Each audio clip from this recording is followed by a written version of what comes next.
Okay, guys, so jump cut is done. I can resume. I had to go do some things, but, you know, resuming right from where we left off. Anyway, to fake his own death. Oh, to fake his own death. To make it appear as though he had been murdered. Chalunk. Oh, I thought it, like, broke for a minute.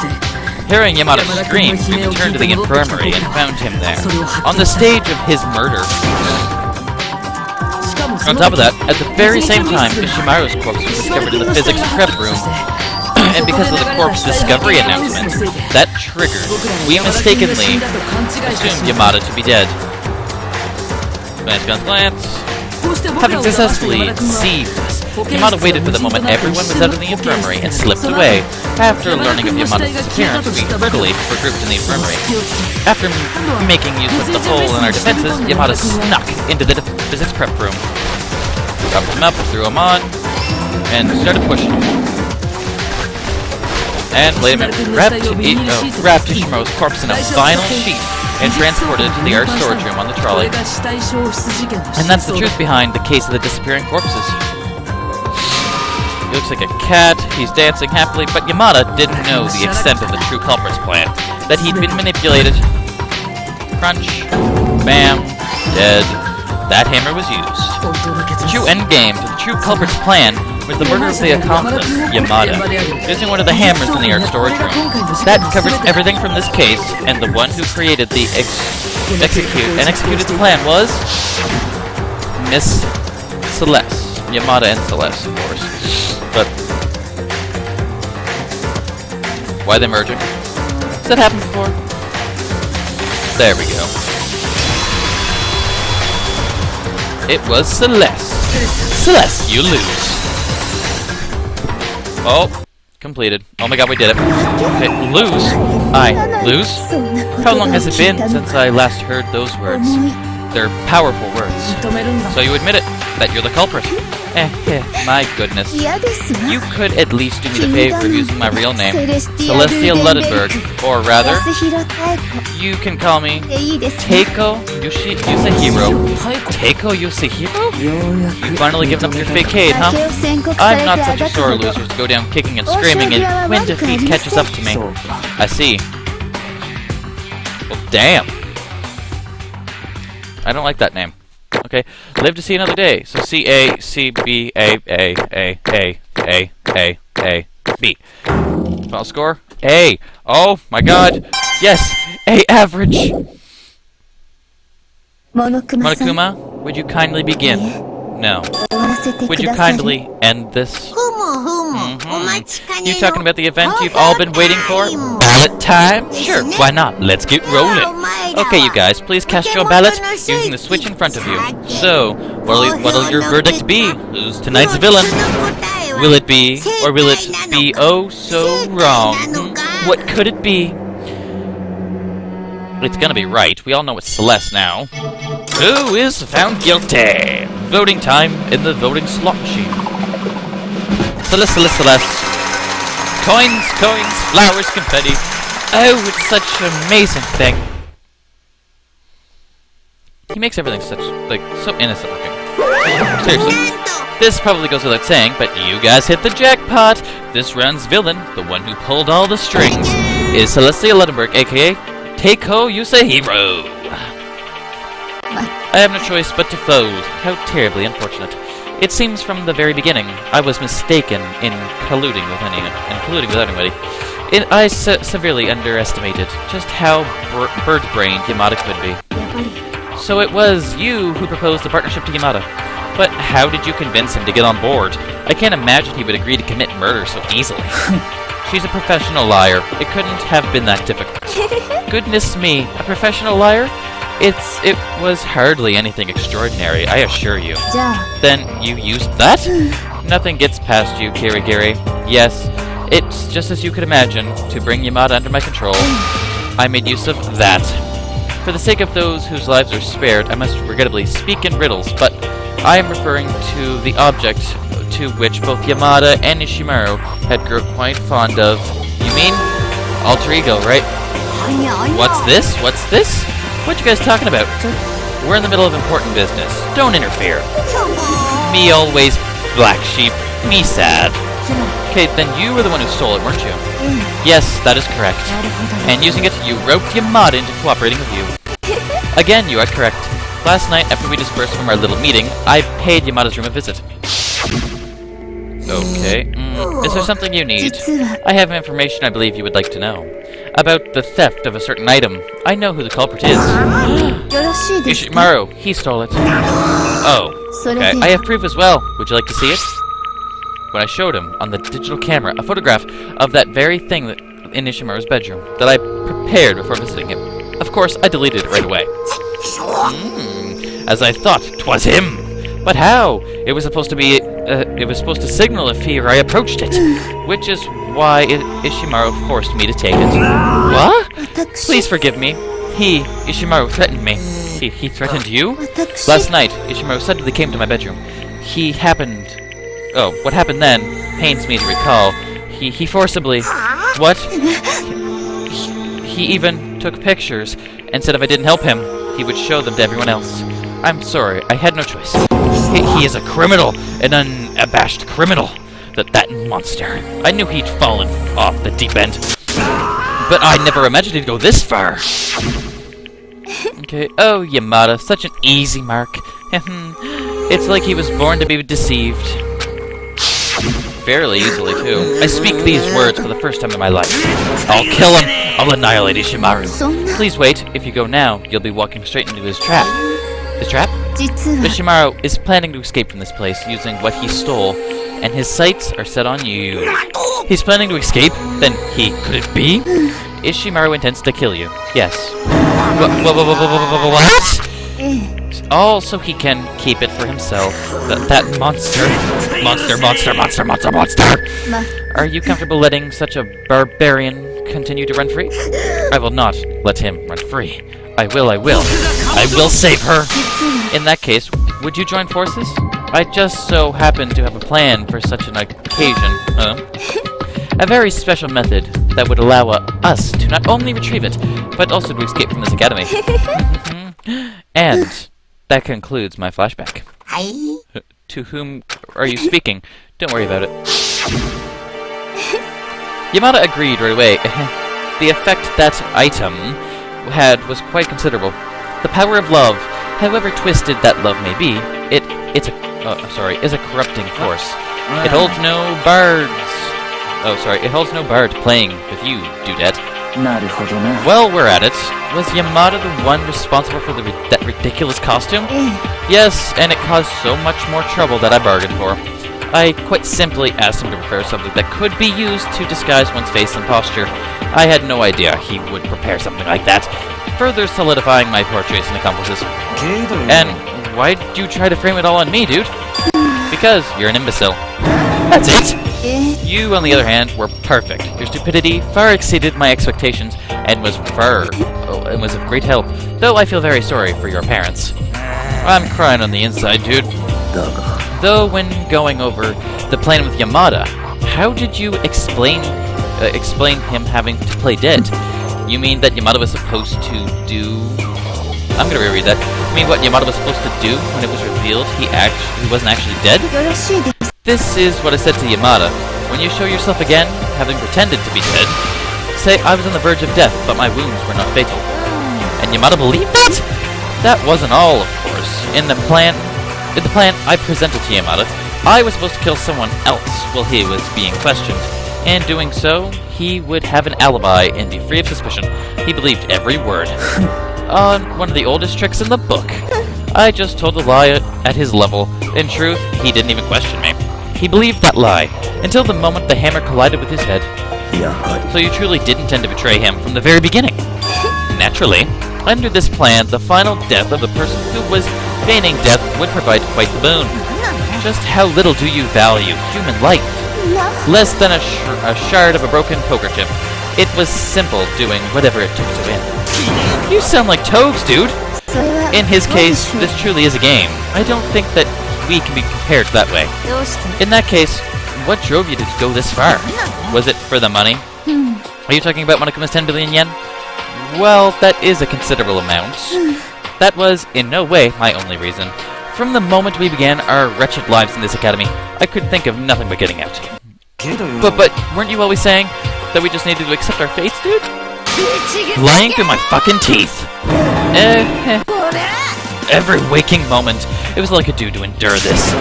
More than ever, last one of you. I wanted nothing more than to get out of this hellhole. You want to know why, do you? Because I have a dream. And to live my whole life in this place was to throw away that dream. There's no way I could do something like that. My participation in the underground gambling tournaments, betting my life for enormous sums of money, it was all because of my dream. What's your dream, Celeste? To live in a European castle. A castle? That's it? Okay. And to surround myself with the most gorgeous men in the world, dress them as vampires and make them into my own personal secret service, doubling as butlers, thus transforming my world into a world for perfect aesthetic decadence. My dream and my objective was to live out my life in that world. My life's work. You are an insane bitch. Had I been able to add Monokuma's 10 billion yen to my underworld winnings, I could have achieved that. But that's as far as I made it. Regrettably, my dream has been shattered like a falling teacup. But I have no regrets. This is simply the result of me fighting for my dream until the very end. Yeah, you're passionate about your dream, but you seriously killed 2 of my friends just for that? Are you saying I should feel guilty? You're wasting your breath. I neither think anything of nor feel anything about sacrificing others for my own sake. That is simply how I was made. Isn't it amazing how differences in morals can make a conversation so awkward? You took those words right out of my mouth. And how can you be so calm right now? Don't you get it? You're going to die. How can you not be afraid? I'm quite proud to say I'm among the most talented liars in existence, and not just the 2 others. I can even deceive my own emotions, not even unconsciously, but consciously. So you're not afraid? No, I am not afraid, so please, kill me as many times as you'd like. However, should I ever be reborn, surely I will be reborn as Mary Antoinette. Okay, if that happens, you'll just be executed again. That laugh coming from her somehow felt like a poor imitation. She said she could even deceive her own emotions. However, that itself was probably her final lie. In the end, she couldn't even fake her own laughter. You done yet? Alright then, let's get going. It's punishment time for the Order Disputin' Villains. I prepared a very special pennant for Celestia Lindbergh, the super duper high school roller. High roller choice. Let's get the ball rolling. It's punishment time. Okay. One last thing. Kirigiri, I'd like you to have this. Does that truly bring hope? I was never able to believe it would. And that's why, no, it needn't be said. Have a wonderful life, everyone. And may we meet again in our next. Okay, so she locked it up again, just in case she died. Oh, game over. Celeste has been found guilty. Monokuma picks her up and drags her. Commencing execution.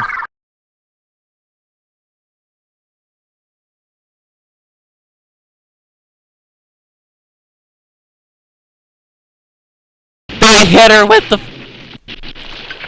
It wasn't enough to burn her alive, but they had to hit her with a fire truck and put out one little flame.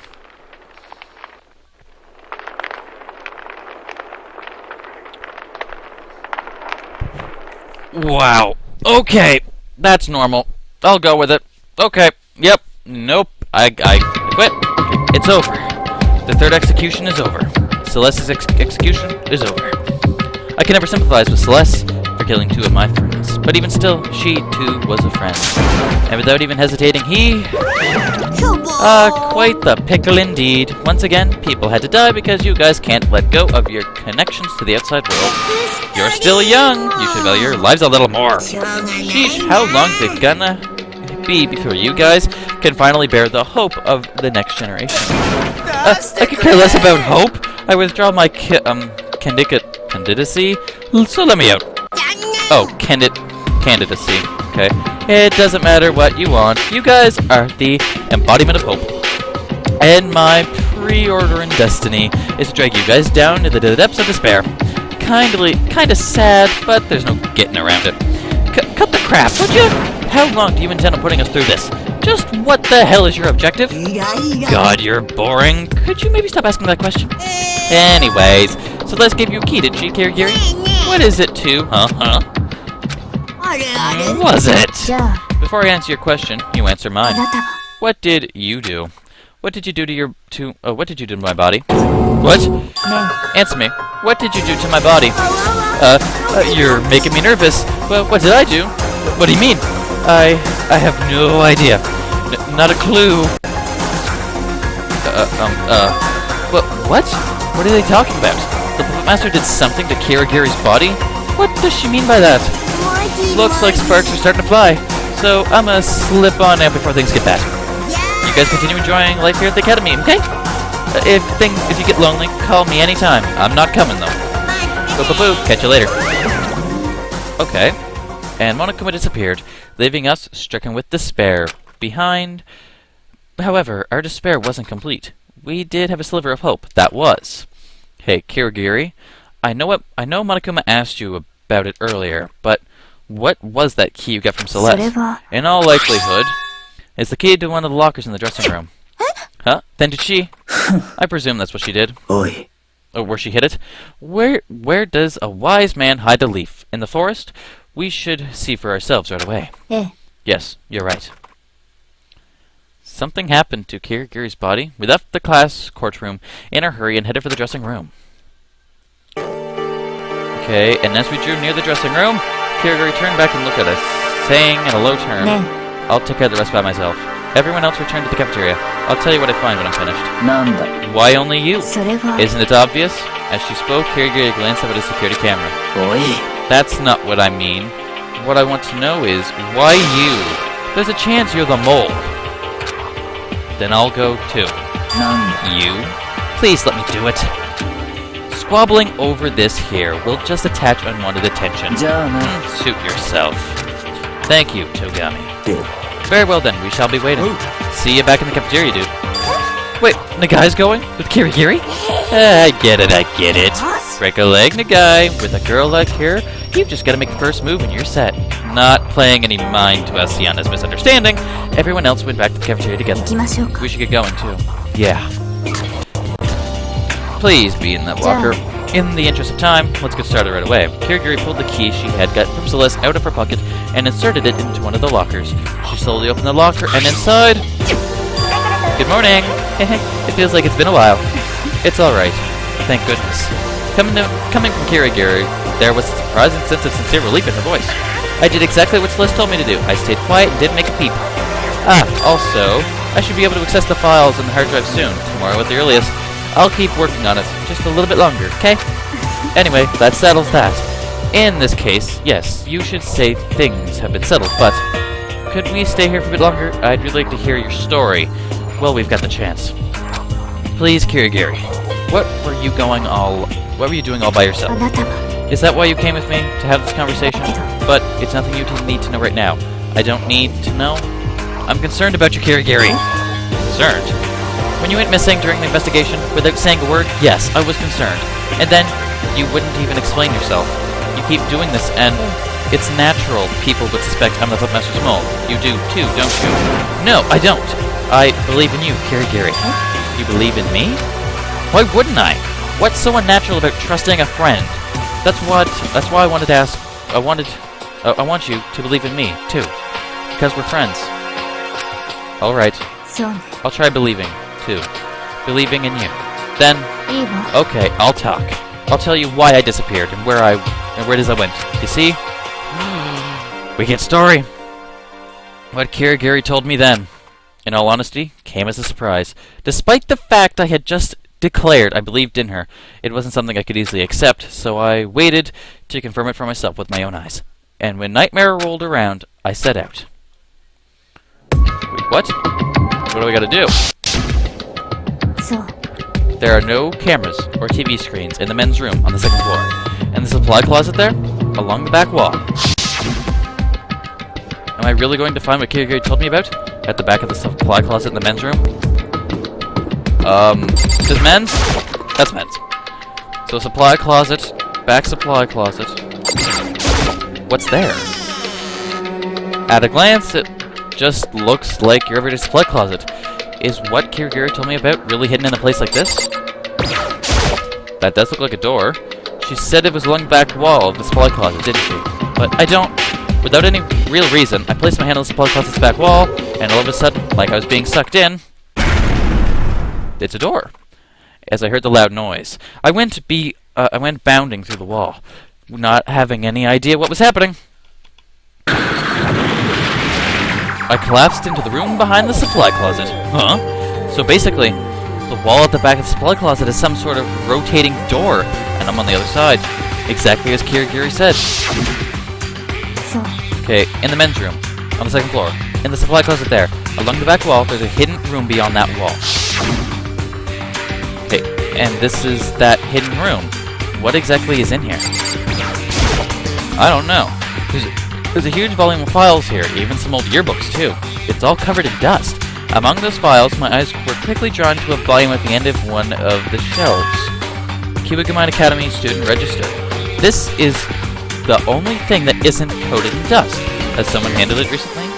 I casually picked up the file, but before I could see what was inside, my attention was drawn to a single scrap of paper that had fallen out of it. Okay, what's this? You must not leave this place. That's kind of unusual. I would understand if it said, you cannot leave this place, but you must not leave this place? What's this? I'm getting lightheaded. I have this weird feeling, like deja vu. Those words, you must not leave this place. I feel like I've heard them somewhere before, but I can't remember. What do I know? What don't I know? Who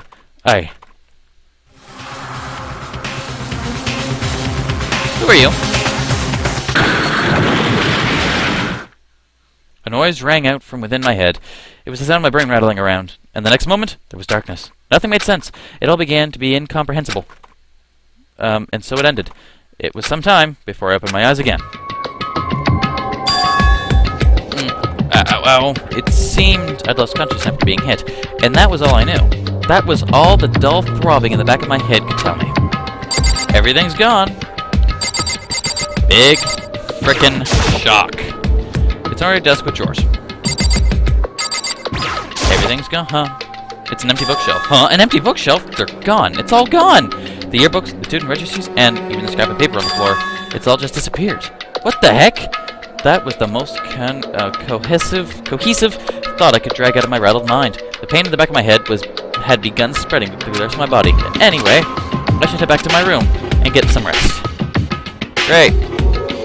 We screwed everything up, I think. I dragged my heavy body and scrambled thoughts out of the hidden room and toward my bedroom. Somehow I managed to make it down to the first floor of the school zone. The more I walked, the more my eyes glazing over, and I couldn't make out the details of my surroundings. I collapsed where I stood, forming a little ball on the floor, and the next moment, I could hear something in the distance. It was faint, but there was definitely something. The sound is coming from the gym. Go! I collected all my energy I could muster and staggered into the foyer outside the gym. The sounds grew fiercer as I drew closer. Get in there! Something going on? No, there's obviously something going on. It's coming from inside the gym. Oh, the plot thickens. What's in here? Come on. I quietly poked my head into the gymnasium, and when I did, the sounds grew more intense. Bam. What the? Sakura and Monokuma fighting?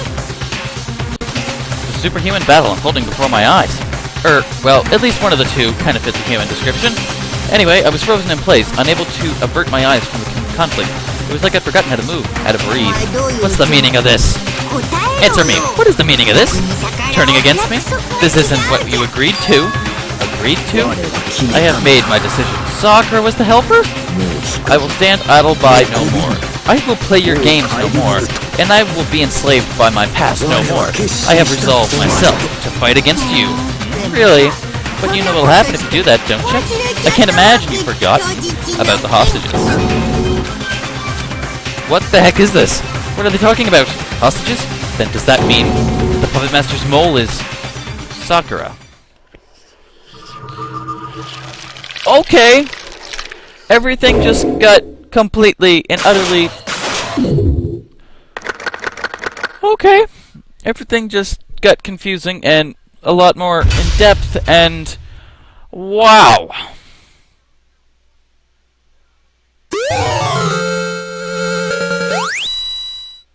It's a present. Anyway, guys, well, that was interesting, but we'll have to end the video here for today.